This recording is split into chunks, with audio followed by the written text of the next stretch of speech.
Всем привет, ребята! Я снова на свободе.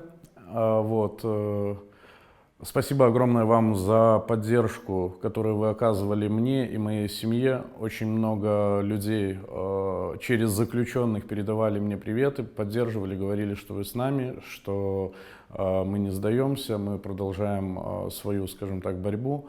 Я снова в строю, отдохнул. Снова занимаюсь работой в Координационном совете, остаюсь в президиуме Координационного совета. На данный момент основной своей работой считаю необходимым вести работу по направлению профсоюзных организаций, созданию и вступлению в независимые профсоюзные организации, работе с трудовыми коллективами. Призываю категорически людей выходить из государственных профсоюзных организаций, вступать в независимые профсоюзы, потому что это действительно работает. Рабочая солидарность очень важна на данном этапе, в данный момент, да и в принципе. То есть то, что не работало раньше, должно работать сейчас. И мы будем работать над этим моментом, чтобы это все действительно воплотить. Нужна ваша помощь, нужна ваша консолидация.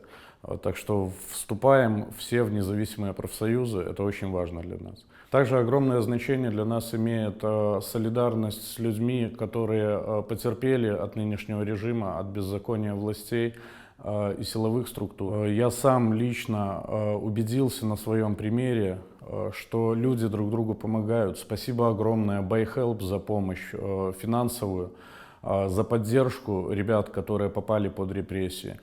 Это тоже очень важное направление.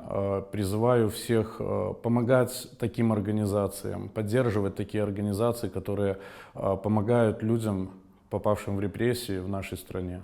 Также, как член Президиума Координационного совета, я призываю нынешнюю власть немедленно освободить всех политзаключенных, в том числе членов Координационного совета.